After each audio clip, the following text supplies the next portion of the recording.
I love talking about networking because it is so essential. You've probably heard this plenty of times already in your career thus far, but I'm telling you, it is one of the greatest strategies that you're going to use at any point in your career development. And today we're specifically going to only focus on online. Now, some of you have already been pretty active already, excuse me, in the tool that we're going to use. I'm all about interaction. I am not the type of trainer who likes to talk at people the whole time. So I want to break up a little bit of monotony, especially in your last class. So Mentimeter, I would love to train you if you want to learn how to use it. It's a free tool. It's a fun way that we'll be kind of interacting with each other. You can either click this link or copy and paste the link. Joan's already been putting it in the chat box. If you don't see it already, do that so you can open up a tab in a web browser. You can also open up the camera on your phone, hover over that QR code, and then you can respond along the way. A key piece to using this tool so you don't get lost. Anytime that I switch the slide as a facilitator, it will prompt on your screen, whether on your phone or computer device, to say that the presenter has moved along in the presentation. You need to say yes that you're going to, or you're going to miss out on where I am. So just make sure to do that. Okay. I hope y'all like it because it's one of my favorite tools. All right. So here is a little bit of a pulse check question for all of you. So I'm going to switch gears, and some of you have already been answering this question. But what are some of your most pressing concerns when it comes to online networking? And I already see some responses. So feel free to continue to respond to that if you haven't. And I'm going to just start reading them off to you. And I love seeing all the responses so far. Not knowing what questions to ask and not knowing how to sell myself. Oh, yeah, absolutely. I can totally see how that can be a big question for some folks. Seeming like an adult. Yeah, yeah, I could see that. Sure. Sometimes it's like maybe I'm adult-ish, right? Tech issues, disrupting conversations, having the conversation flow naturally. Yeah, I mean, that can also be a little jarring if you haven't done this type of work before. How to reach out to them after having a networking session. Okay, so some of the follow-up there. Is LinkedIn a better platform? Or should it be through email? Okay, that's great. Actually, Joan and I have done even more trainings on LinkedIn over the past year. And so I'll get to that a little bit today. We do have more LinkedIn trainings and materials we could share for folks, but I'll do the best I can to touch on that. Less room for banter, or so it seems. I would say so. Yeah, not so much for kind of that kind of off the cuff conversations. I don't own a camera. Okay, and that's okay. You know what? I'll be honest. Everybody knows what Zoom fatigue is. I'm sure you do, right? Not everybody wants to be on camera. Some people just want to be able to walk around, a phone conversation, maybe take their pet out for a walk, take a stroll. So I wouldn't say that necessarily should hurt anybody for sure. Of course, having a camera is probably the closest thing we could do to being in person. Starting a conversation, we've chatted a bit about that. Not being able to have the same cadence and flow as an in person conversation, sure. How to find a mentor or start the initial conversation online. Yep, that's true. It being awkward. Yeah, pretty straightforward, right? Yeah, it could be really uncomfortable. My lighting at home is bad. Home is very loud. Yeah, that could totally be a challenge. I might want to speak to that a little later. If I don't get to that, ask me questions because I have some thoughts and suggestions for that. Let me just scroll down really quickly. How to start the conversation, hard to build a solid relationship, not being able to connect the way I would in person. Okay, internet connection issues always comes to tech, right? Now having an icebreaker activity. Oh, I love someone actually likes icebreakers. That's great. Not knowing what to say, right? So again, a lot of that comes with the conversation flow seems to be a central theme. I'm usually concerned about the environment or background. It can feel very unprofessional, and I feel there could be a better overall repertoire if it were in person. Body language is a lot easier to convey.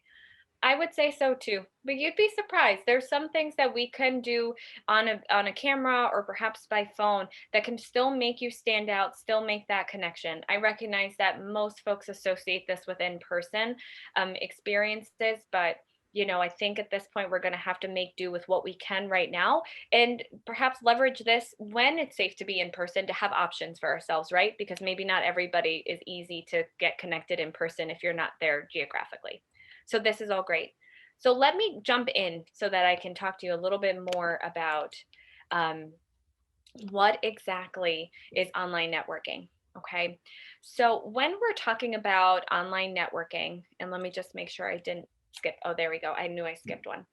So what exactly are we referring to when we say networking? Now, a lot of people associate networking very much with in person. We think potentially as an adult, happy hours, places where people go after work, maybe kind of those cocktail social events, right? But I want to take that vision out for a quick second. Really, when we're talking about networking with people, you're exchanging resources and information. So, a lot of times I like to talk about reciprocity, but being that you're not only looking to gain something from the contact you're speaking with, but you as a person may also be able to contribute something to that person. Not always the case. And I understand if you're very early on in your career, you may feel like, what value added can I possibly share to this person? You never know. But a lot of that has to deal with reciprocity. Okay. It can be completed in both an informal and formal session. Formal, a lot of people think, like I said, a very structured event that's meant for networking. But informal could be at a barbecue, it could be in a class, it could be, when it was safe to be in somewhat of a group gathering. Right now, I know that I've heard from students how hard it's been even to network with their own peers, especially if they're newer to a club or organization or experience. So some of that can be a bit challenging, but I hope today might help give you some practical strategies for that. It can be done in person and online. We've already chatted there. And it's facilitated between a lot of different types of people. So it doesn't always have to be with other people within a professional setting. It could be family, friends, peers. Commonly when I've shared my story, early on in my career, I wanted to consider a path with the FBI, and my family's friends, my parents actually went to high school with two adults. They invited us for a fourth grade, or excuse me, a Fourth of July, excuse me, barbecue. And we went to this barbecue, and long and behold, my mom decided to surprise me and say, "Did you know that their son is an FBI agent?" And I said, "Really?" And I said, "Well, that's really exciting." My mom, being my mother, was like, "Let him come over here." And I was like, "No, mom. No." And then she asked him, and she was like, "Andrew, come meet Yelitsa. She wants to be an FBI agent. She'd love to chat with you." And I was like, "Dear Lord God." Okay. So I immediately was like flustered, of course, starry eyed. You're like, I'm talking to an agent. Well, long and behold, he's actually the director of the Albany field office for the FBI. So quite a big title and responsibility. And he invited me. He said, "Oh, it's so nice to meet you. I'd love to chat a little bit more, schedule time with my assistant." Sure, I'm happy to do so. Well, let me tell you, in very career traditional fashion, and I wasn't in career services at the time, I wrote a list of 20 questions. I prioritized the top 10, top five. I was ready for that 1 hour meeting. Well, long and behold, my 1 hour, what I thought would be meeting, turned into a 3 hour experience at the FBI field office. I got to meet HR, I got to meet the head of SWAT, I got to actually do firearms training simulation. And if anybody knows what duck hunt is, I might be dating myself. I got to actually fire that and test my aiming skills. I got to do a lot of really great things. Clearly, I'm not an FBI agent, but Agent Vale is still a true connection, and he actually helped in my other job prior to Rockefeller. I brought over 40 high school students to the FBI field office for the exact same tour, and they divided everybody up and did that experience with them, and students were interested in law enforcement. So you just never know. So Agent Vale, I thank you for that because he was a wonderful contact. So now with online networking, right? This is basically you're utilizing tools to help you connect and identify people. And I think that's the part that intimidates most folks, but I want to give you an idea of the tools that are already available to you. You all have Handshake, and if you haven't explored it, obviously this is your career management tool. It's your job board at the university. This is where you can search employer profiles, you can do virtual informational sessions and attend events. You have a student profile so folks can get to know you. And if you flag it as public, employers can reach out to you. And little hint, employers are actively using Handshake. And if you have your profile 80% completed or higher, there is a ranking available to you on Handshake. The likelihood will go up that an employer will canvass you. So just a fun fact. LinkedIn, we've chatted about, and I'll actually speak to the options of creating a profile, being involved in groups, but that's also another way to identify people in your field. Twitter as well. Quite a bit of employers have Twitter accounts. They're sharing very quick and succinct posts. I know quite a bit of federal agencies will post internships and job opportunities, and they'll put the link in there. You click it, it'll go right to the posting. Even alumni connections. We know quite a bit of our alumni who post on Twitter. I find that most folks who follow our career offers are actually alumni on Twitter. So who knows who you'd be able to connect, but that's another strategy. Professional associations. You may know what these are, but if you're not familiar, these are organizations that facilitate best practices. Maybe they do research about the industry or field you're in. They hold conferences to bring like-minded professionals in your field together. They provide networking opportunities, mentorship programs. They even have scholarships and internships. I didn't know anything about this early on in my career. It wasn't until I had an assignment in grad school to research these that I even came about these. Now I'm involved in 3 of them and actively involved in 3. And what a fantastic resource. And FYI, I won't spend too much time on this. To join is it's cheaper as a student. So if you're interested in learning more, I'll talk about it a little later. I'll name a couple examples for you, but so much more cost effective because when you're a working professional, they expect you're getting paid and that you can afford the larger rate. But as a student, I recommend it. Companies' websites, knowing that there's an employer that you're interested in, you have access to the staff directory, their mission statements, what programs do they put on, what job listings do they have. There's also ways to look at their presence on LinkedIn if they have it to find out folks that are working for them that might be interested.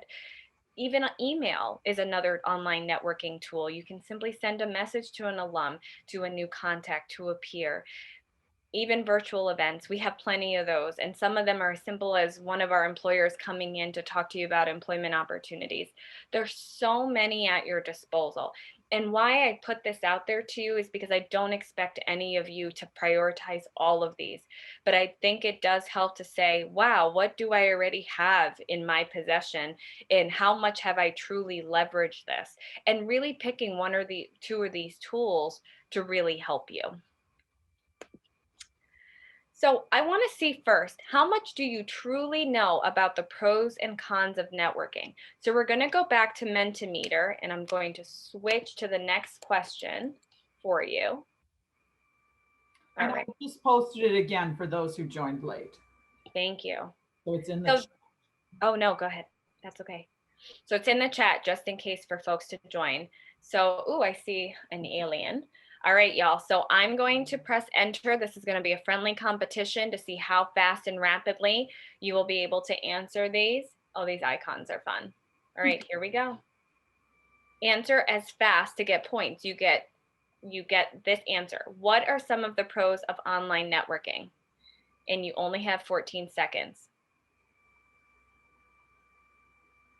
And you're rated on speed. So let's see how fast you are.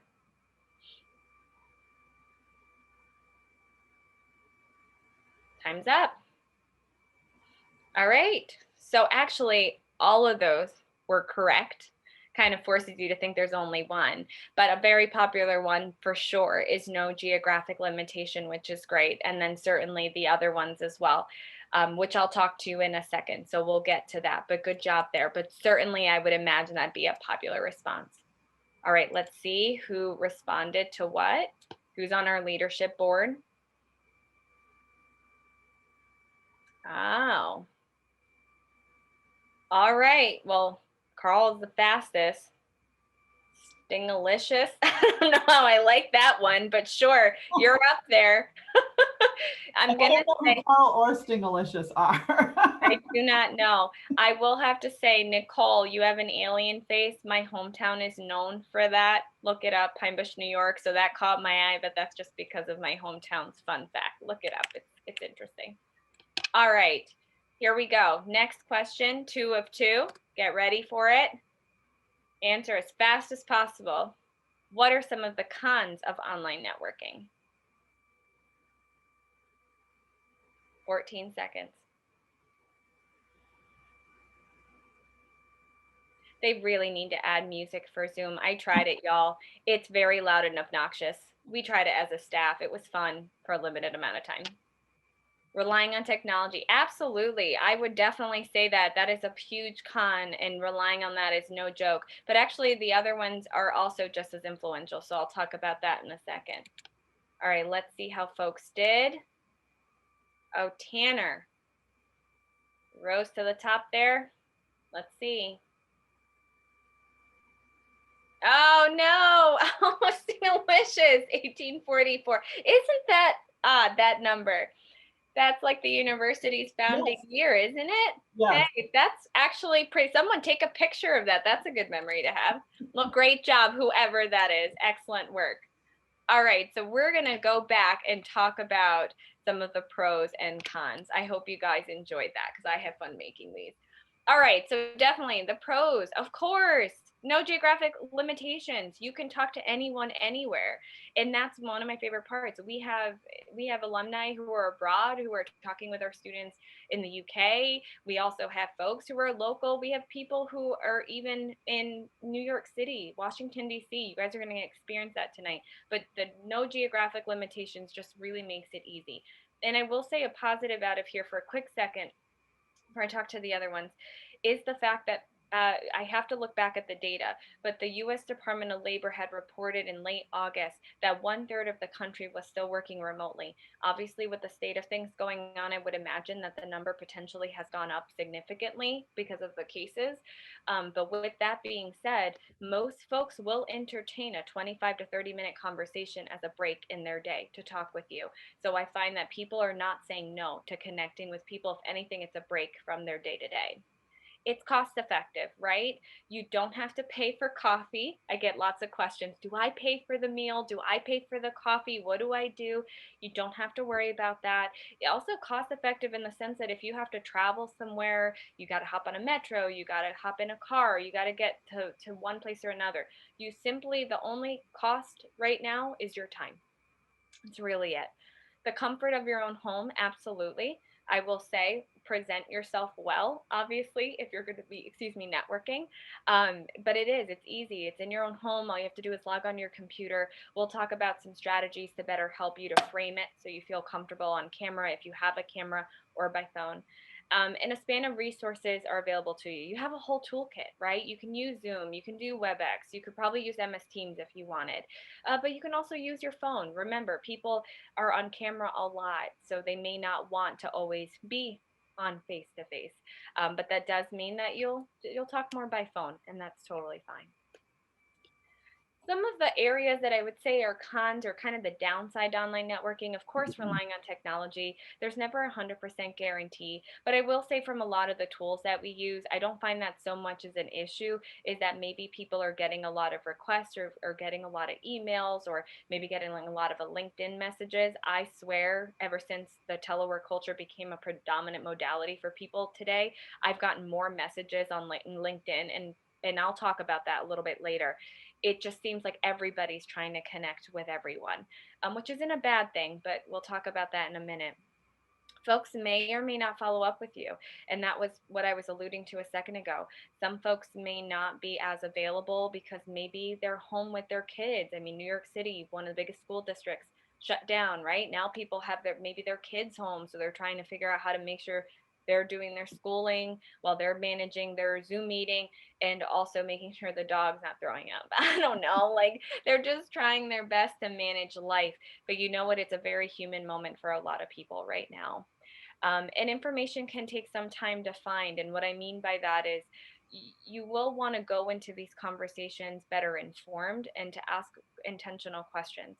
Because when you ask good questions, you get good answers. Poor questions, poor answers. And you got to remember that. People's time is valuable. Your time is valuable. And 25 to 30 minutes goes by really fast. So you want to make the most of it.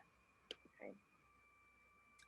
So prior to online networking, there's a couple things I want to encourage you. And I don't think any of this is new to you as a student, but I think they're just really good reminders for any point in time in your career.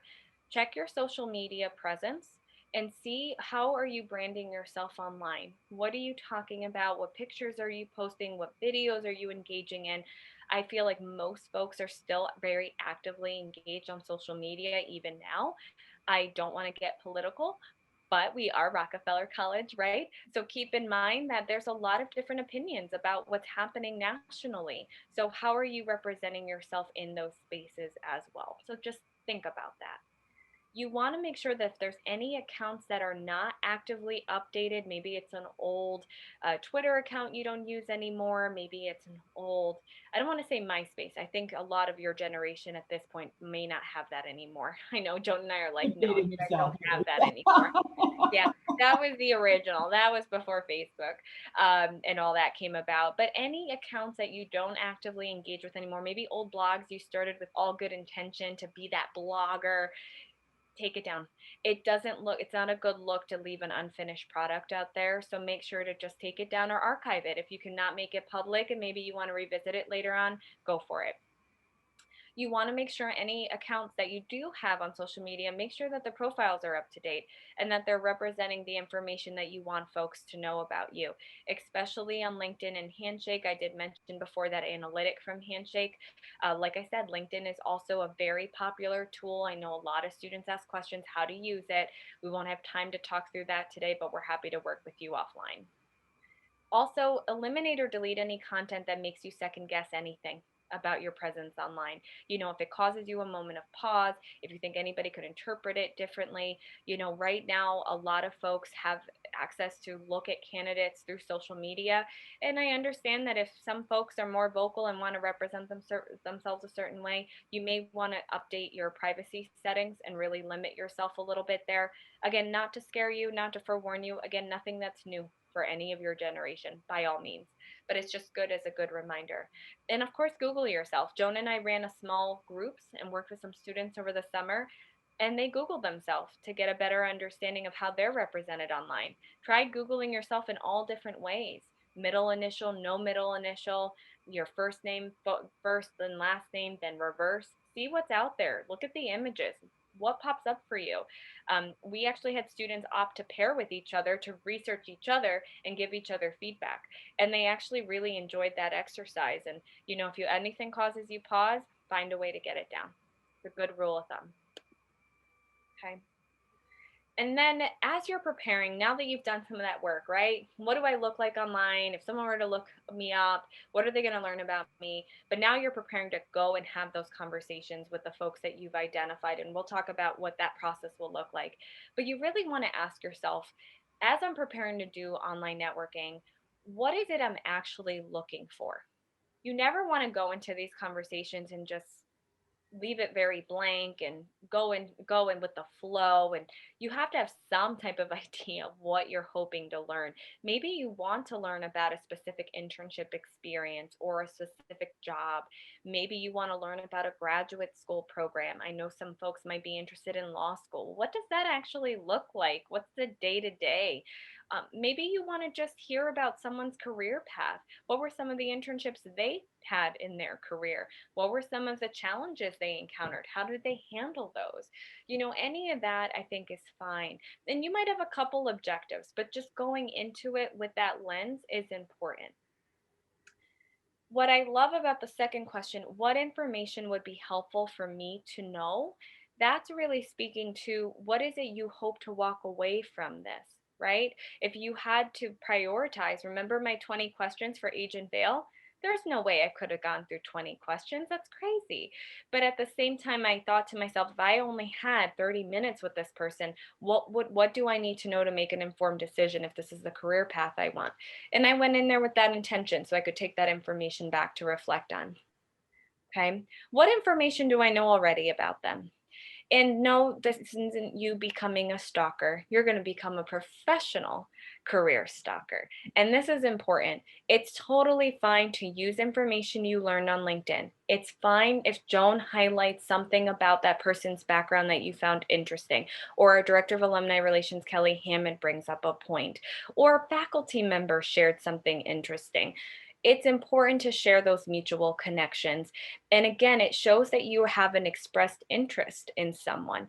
I find it a compliment when a student wants to interview me and says, I actually looked you up on LinkedIn and I saw the following, and I thought this was really interesting. It's nice to get that compliment, but then at the same time, it's like, oh, neat. Like you looked into it. Do you have questions about that? I'm happy to talk about X. And it just really helps to make the flow of the conversation organic. And then lastly, what questions do I have about this opportunity that's helpful for me to gain? Again, going in there with that intention, I think is important.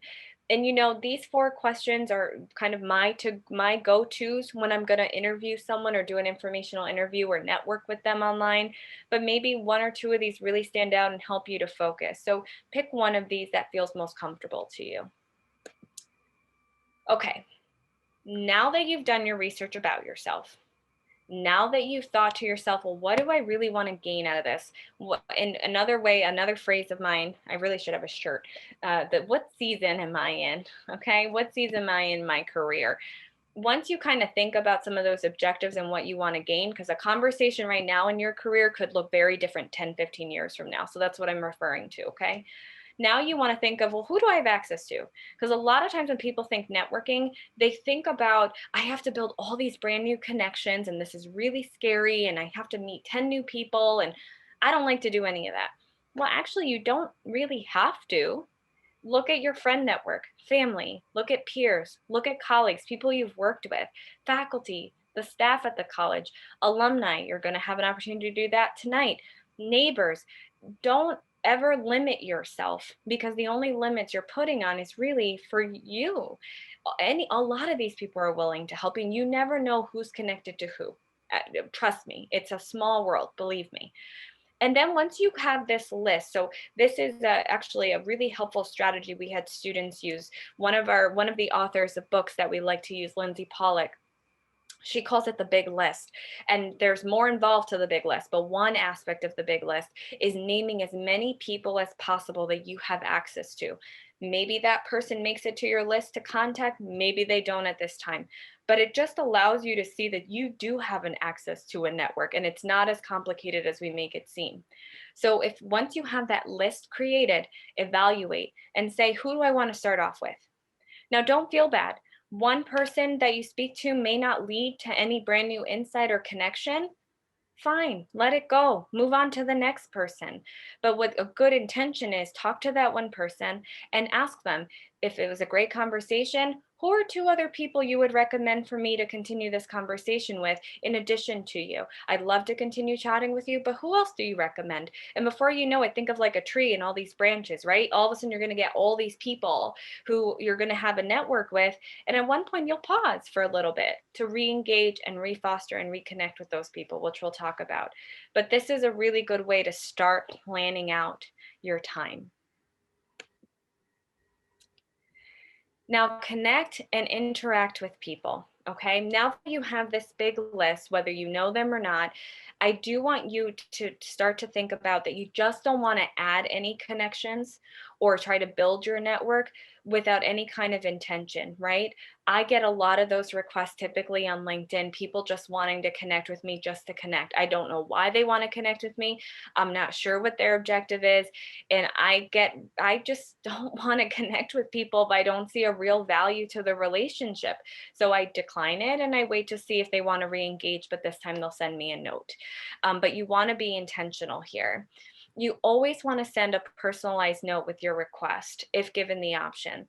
Some of you may have already used LinkedIn and you know how it has a default language in the messaging. Don't use that. Don't use that.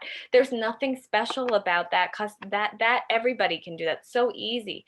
You want to spend time actually crafting out a very simple message, and there's a character limit for a reason. Clear and concise language is key. So you just want to ask a really simple request, which I'll actually give you some examples in the next slide. Specifically, mine is about doing an email ask. But you do want to make sure to personalize your request. It makes it much more intentional. And when you build the connection with someone, keep in mind that you just don't want to do it as a one-time thing, unless it really was a person that was good to talk with in the moment, but it didn't yield a lot of results, and you may not engage. But if this is a relationship that you want to foster, especially in an online environment, like the work that they're putting out there, like their status updates, maybe comment and reach out to them. I was just talking with my husband 2 days ago about my old academic advisor from undergrad still connects with me, and I'm shocked. He saw me on LinkedIn. He saw a work anniversary, which I was like, oh, which one is this one? Did I not update LinkedIn? I got a little worried because I know my anniversary to Rockefeller, and I was like, oh, did I mess it up? And he reached out, and we just started chatting, and we've connected on and off since. And it's been great because I follow him, he follows me, and we engage, and I follow his research because I was a psych major. So it's just fun to be able to do that. And you'd be surprised how that keeps your warm network close. And certainly, of course, you want to set up a time to learn more about them, their career path and experiences thus far, which is what I'm kind of alluding to as you're starting to prepare for those conversations. So again, you want to make sure when you're prepared to make these asks, be intentional with your language. I'm going to show you some messaging strategies to help you. But then also to foster those relationships, especially with these online tools, you want to leverage those, which I'll talk about in a minute. So some simple, quick things you can all do. You want to make sure when you're messaging folks that you have a very clear email subject, if given the option. Most of the time you can, but I'll give you some examples. Dr. So-and-so recommended you.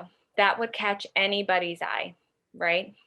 Meeting request. Oh, okay, pretty straightforward. University alumni connection, also a great one. Alumni networking event follow-up. Hint, hint, good one to use from tonight, right? One thing that we've had, and I've done this presentation with one of our employer partners, we had David Buck from Deloitte. What he said he liked about this is the amount of email volume that comes into his inbox because of the nature of his job.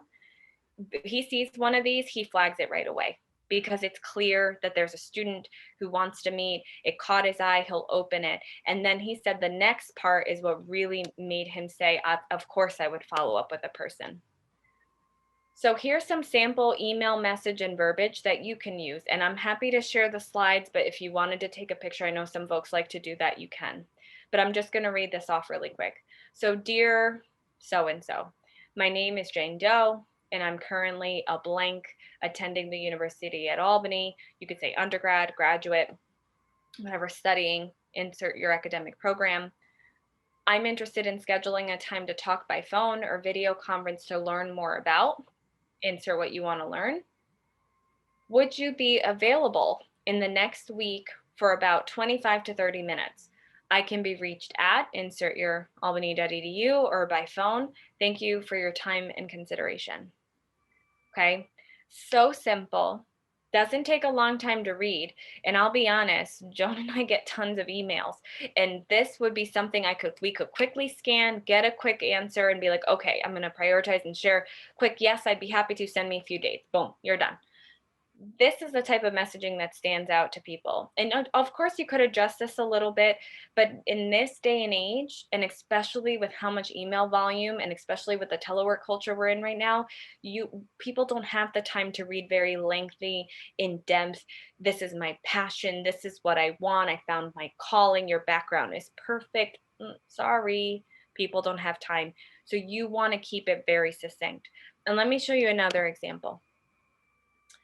This one is if you had attended a networking event. So I had it more as a mixer, but you could change the language a bit here to like one of our virtual events. So dear so-and-so, it was great speaking and connecting with you at the blank event, insert that. I wanted to follow up with you to schedule a time to further discuss the internship or employment opportunities that you had mentioned. Would you be available to talk by video or phone conference within the next week? Same exact thing. Thank you for your time. I look forward to hearing from you. Sincerely, student name. Very simple. What I do like about this, and David had commented, is you're reminding them, they're reminding the contact, because let's say you went to one of these big networking events. Think about tonight, right? Is Peter Brousseau going to remember you? I hope so. He's typically pretty good at it, by the way. But he was going to meet a lot of you in the virtual space. So just reminding him where you met him, maybe a piece of the conversation. Oh, it was so great to learn about your career in Bloomberg, or, I found it really fascinating that you mentioned this. Maybe just helps to jog his memory a little bit. Okay. No fault of your own. Some of us who are in front of students a lot or network often, we may mesh people and it's not intentional.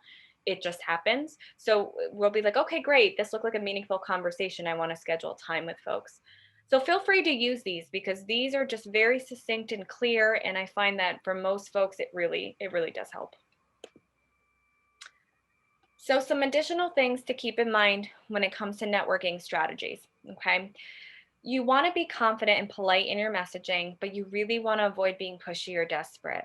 And the reason why I'm saying that is because right now I find that there's a sense of urgency with folks wanting to jumpstart their career, but they're coming at a place like, I need a job. I'm sure. Okay, I'm sure you need the internship, you need a job, you want to get ahead in your career, and it's all well and good. But if you overzealous, over pushy, it can really turn somebody off and eventually they may not want to connect with you, right? And what you really want to do is leave a really good impression because maybe that person would be willing to cross introduce you to their contact. So that way they can say this, I met this really nice student. They were so polite. They were so well informed. You really love the conversation. I think that you would benefit from meeting with so and so. They're going to endorse you basically. Totally fine to mention a common link. I mentioned this earlier in when we began talking, but mentioning a mutual connection, maybe someone recommended them, or maybe you did it in your own research. Sometimes you don't have that. Maybe you found their profile on LinkedIn. Maybe you heard them speak on a podcast. Hint, hint.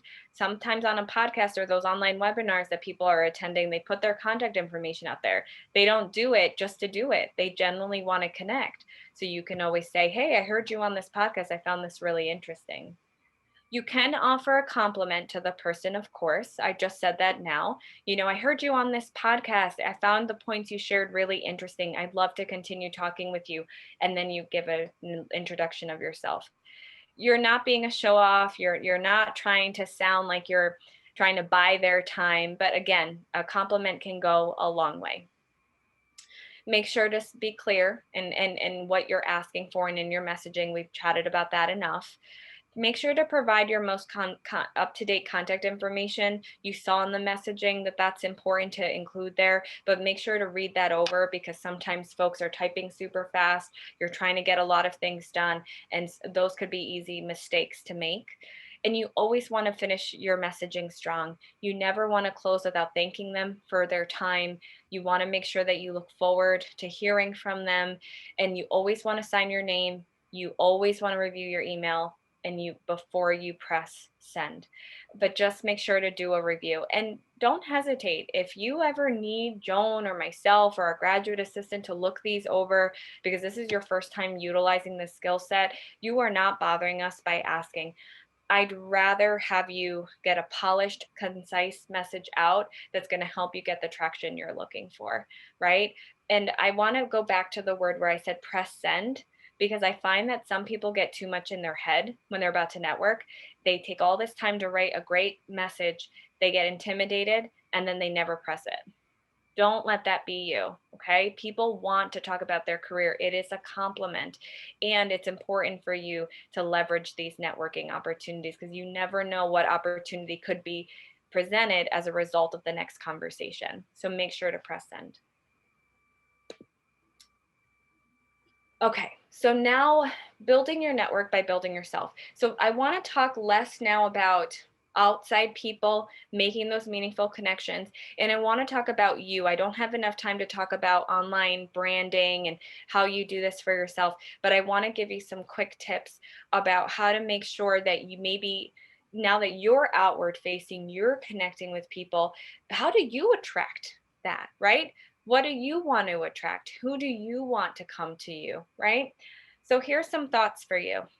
Share interesting content from your own educational work.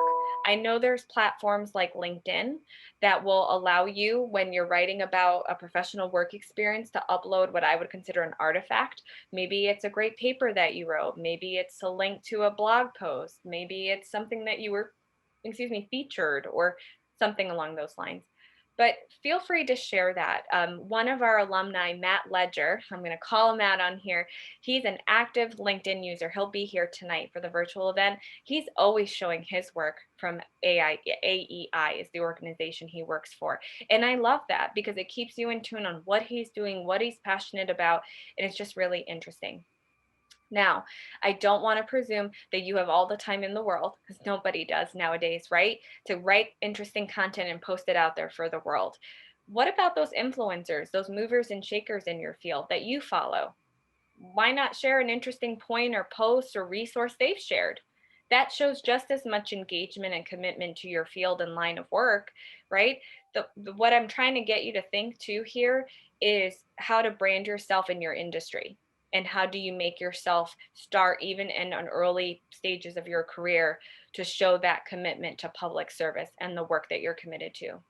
Write your own reflections on what you share, right? There's career influencers that I follow and I share. I love the app Flipboard. I love a lot of the content that I get from there. I'll share it on my social media and I'll write up why I think it's a useful tool, and it just produces questions and people love to chat on that stuff.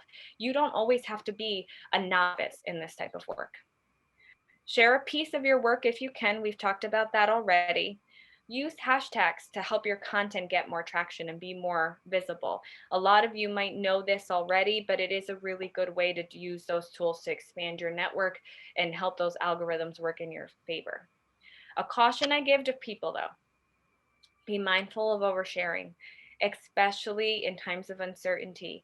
Not that you can't be real, not that you can't be real and humble about it, but be mindful that if you have a constant presence of gloom and doom on social media, some people may look at that as a way of your own work ethic and where you are in the space.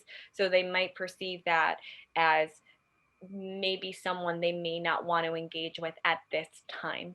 Not that, like I said, we've all been there where we've had our struggles and our moments and we're real to a degree. Keep in mind, you don't want that in front of a newspaper, right? If it causes you pause, don't post it. Another leverage tool that I would give you as well is talking about online groups. Joan and I had a chat when I was creating this curriculum, I think well back in the spring term, about how can we encourage students to connect with people, but maybe make it in a way that's easier, that doesn't feel as challenging. So I want to hop down on the slide to Facebook groups. I don't know how many of you have a Facebook account. I know some people are like, that's for old people. Listen, okay, Facebook groups are wonderful and I find that they're so great. I will gladly, proudly say that I know myself and my colleague Kelly, who you'll meet shortly, are proud of the Leaf Breaker Society. We're all about fall. We're all about Starbucks fall holiday season. We are part of that group and we are active contributors to that Facebook group. I'm in one about Black Labs are the best dogs. These are great people. First of all, they're groups that are just fun to be in. They don't stress you out. They post pictures of cute dogs. I mean, come on. But it's networking. And little by little, I've met people, we've connected, we've talked on LinkedIn. You'd be surprised where some of your hobbies, your interests, your things that you really love about yourself, maybe it's not your career, but things that make you happy, can also be a great way to build a network for yourself. The professional associations I mentioned earlier, I gave you a very, very short list.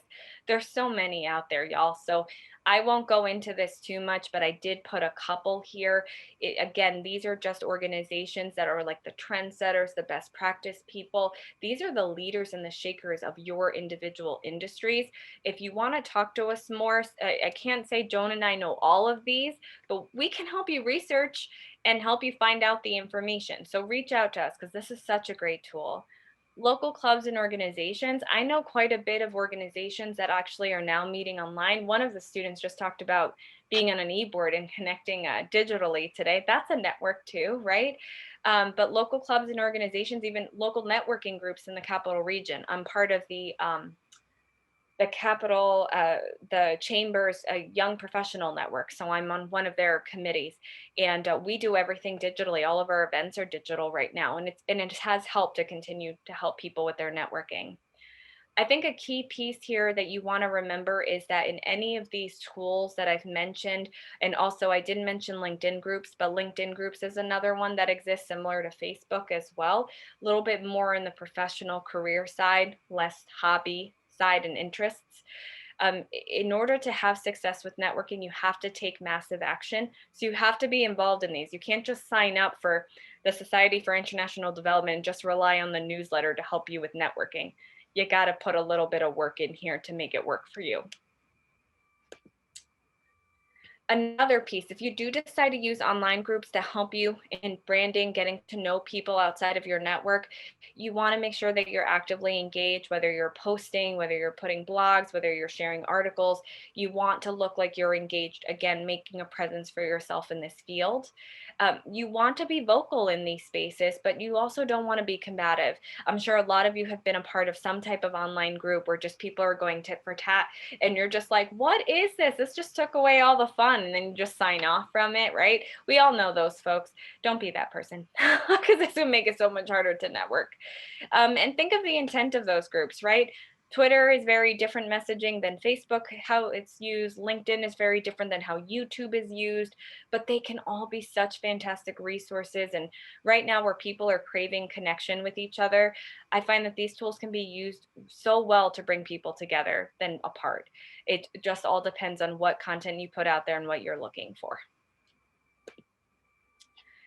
So kind of some final thoughts for me, and then I want to hear more from you because we're going to go back to Mentimeter in a second. I just really want to stress a couple key points. And if you walk away with anything today, I just want you to be intentional in your research. Know that when you're intentional and you are informed, you can ask better questions, lead to better answers, right? Good questions, good answers. Trust me, make that your mantra because it makes a big difference. Make it a part of your routine. Networking isn't one of those one time I do it and that's it. It really is a lifelong skill. And in different seasons of your life, you will pick it up more than others. But networking doesn't have to be just to network for a career path. It can be about a hobby. It could be about a challenge you're going through. There's a lot of different ways to leverage it and not just simply think about it from a career lens. You want to be consistent. Remember, consistency is key with any of these platforms. If you're, on LinkedIn today, but not on tomorrow, people may not be able to keep up on what's happening in your space. So just keep in mind that use those profiles and really commit to them. The more you make a presence of yourself, the more the tool can be useful to you.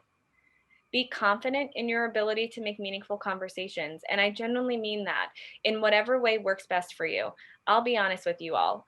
As a trainer, I have to be more of an extrovert, but I'm actually an ambivert. So I have to be on often, but I'm actually more of an introvert. So by the time I unwind, I want to read a quiet book. I want to listen to music. I don't really want to engage as much. I like small groups. But when I'm in person, I'm typically around a lot of people all day. So play to your strengths. You don't always have to go to a large networking event to make this skill set work for you. Having a simple virtual chat of some kind, one on one phone call with people, is just as much traction as going to one of those big events. So make it work for your work style and what you hope to gain. Know that people always want to work with you and want to help you. It's People may seem really busy, and if they don't get to you, of course, it's not intentional. But know that they do. They definitely want to help you. And remember reciprocity. If there is a connection that you made and it's not beneficial to you in your career right now, pass it on, forward it to others, right?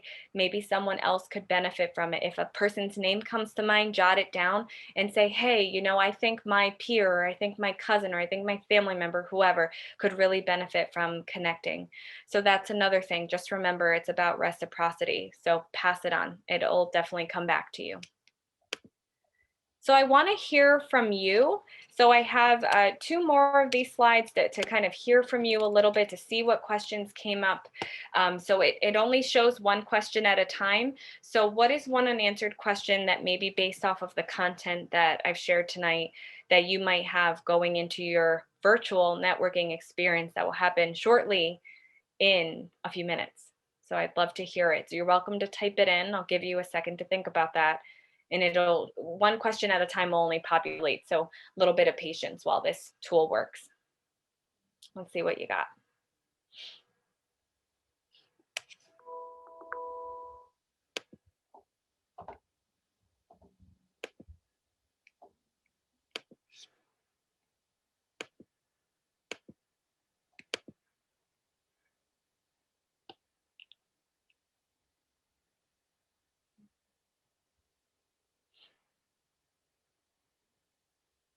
All right. Haven't had Facebook in a long time, so I got to start from scratch. Where do I begin? Oh, that's a good point. So if you really haven't used it, and you know what, there are some folks who don't want to use it for personal connections. I personally I love Instagram. I think a lot of people do. I just find that the settings are different. You can follow what you want and you like. I think, unfortunately, there's just been some things on Facebook I haven't liked. But I would say if you want to start from scratch, you can start with a general profile, create your account again, redo your profile. You don't have to have that much information on there. And you know what? Some people I know just want to use it because of the group piece. They don't even want to use it to connect with family or friends. They prefer other platforms, but they want to be able to use it more for the networking side of it. And they found a lot of it brings them joy in that way. And it's been more meaningful for them. So I would suggest doing something like that. I don't definitely don't recommend if you don't want to have a profile that's public, you can certainly control all of those settings. There's ways to make it work for you. But I would say start very simple. Start off with what you want to display on there and then see what functions of it. Because there's a lot that Facebook can offer and do, but I think it can be a bit overwhelming at times. So pick what feels best for you. Absolutely. Okay. Let's see. Mark has answered. Oh, what do you do if you don't know what to talk about? That's a great question. If you're not sure what to talk about, what I would suggest for you is to start off with some really basic questions. So I'll give you, for example, tonight, right? You're all going to be in these virtual spaces. You may not know everybody that's there. Maybe some of you have been able to do some research of who's going to be there, but not necessarily. Start off with some basic questions. What do you do for a living? Could you tell me a little bit more about your company organization? Tonight is one of those that you may not be able to come in completely with informed questions. Ask questions of, they're DC based folks, right? What have you really loved about Everyone's DC? DC based tonight. Yeah. Yeah, yeah, right. Everybody's in DC. What have you truly loved about Washington, DC? What have been some of the highlights of your experiences? What are some of the challenges you've gone through when you started your career there? Right? Um, what are some of the best places for my dry cleaning? Right? What are your favorite spots to go eat and why? Any of those questions. Now, I'll be honest, obviously, we're in very different times. So you may want to ask, what is the city really like right now, given everything that's going on? How do you find that they've adjusted? What are some ways that you find that you keep yourself engaged, considering that there are some restrictions to better support people's health and wellness during this time, right? How are they handling it there compared to where we are right now? I think those are all really great questions. You can always ask them about recommendations of what are some internships you would recommend me to consider? What are some classes that really stood out to you? You don't have to be overly, I talk about Peter Brousseau. He just walked into the waiting room, which is neat. So those are some great questions. You sometimes it's funny, you might want to think you have to have this big philosophy of a question to ask, right? To get that big answer. Right now, tonight, start off simple. Simple, get the dialogue going. And then here's my best advice, because Joan and I have to do this a lot when we talk with students. Actively listen and think of follow-up questions. If a question comes to mind, jot it, because that's how you keep conversations going, right? The silence stops when our mind goes somewhere else. We're distracted. So if you have a lot of things, screens, stuff to look at, your phone's going off, Instagram, someone's calling, turn it off, flip it, put it somewhere else so that you can give your attention. It's just going to help you make a better impression. Let's see what else. What is a good time frame to reach out to connection? Oh, that's a good question. I would suggest doing that probably within about 24 to 48 hours, no later than probably a week after meeting someone, because you're still fresh in their mind, more than likely. And I'll be honest, we're not perfect. Sometimes it happens, we get caught up, we want to send them a message and we forget. I think it's okay to still follow up. What's important is that you actually follow up. You don't say you're going to and then you never do, because that's never a good look. If you can do it within 1 to 2 business days, great. Today's a Thursday, so you could always send something by Friday. And heck, even if you send something on a Saturday or Sunday, they may not be looking at their communication, but trust me, when they caught up, they'll see it. So the most important thing, follow up. Okay. If you can aim within 2 business days, wonderful, or 2 days, wonderful, but just make sure to follow up. It's just going to keep the connection more valuable. If I were to call while taking my dog for a walk, or the background noise is rude, or no, as long as I announce that I'm taking my dog for a walk to the person I'm talking to. I think it depends on how long you've known them, to be honest. I think like for some connections I've known for a while, and I were to say, hey, I need to take Autumn out for a walk, or, so and so, whatever. I could see people giving me more grace at the time, but I would caution that if this is a new contact, you want to make it more when you're best available. Okay. And then you can have less distractions and be more focused that way. That's my suggestion. You said it's a good idea to intern in an office to lay the groundwork for your career. Switching offices, is it ever a good idea to settle for a demotion in a new your career? Oh, that's a great question. Um, you know what? Everybody in their life at one point in their career may have to make a decision to take a position that maybe, I wouldn't use the demotion, maybe doesn't leverage their skill set and what potential they have for a higher level demanding position. Some people welcome the opportunity to take a step back for several reasons. You might be going to graduate school. You might have to take care of some personal things. Maybe you are, I'm going to be frank, maybe you're going to be an expecting parent. I don't know. There's a lot of different factors people have to play when they are going to take a step back in their career. But what I want to emphasize is you're not taking a step back and not making a step forward. 2 steps forward, 1 step back is still 1 step forward. Remember that. So don't think of it as a way of, oh, I'm demoting myself, or, I'm transitioning. People transition for various reasons. Be prepared in an interview to answer if a person were to ask you that and say, oh, you went from a director level to assistant director. What was the transition? What was the rationale for that? And answer in a professional and concise way. That's a good question. Good. All right, and last but not least, I hope you guys got to see my calendar. Not that I don't mind it. You can see how busy we are. Like we have Facebook groups like Paralegal Network or Student Network, do we have such groups on LinkedIn or Instagram that we can reach out to? Oh, that's really interesting. So LinkedIn, we do have a Rockefeller College group if you're interested in joining us there. And Kelly and I do our best to post and engage with people. So one, I selfishly recommend you join that. Excuse me. I haven't tried LinkedIn before. Although Joan and I have chatted about it as a career office. We were like, maybe we should be leveraging LinkedIn as a group. We need more people to help us out doing that. So if you're interested, help us out.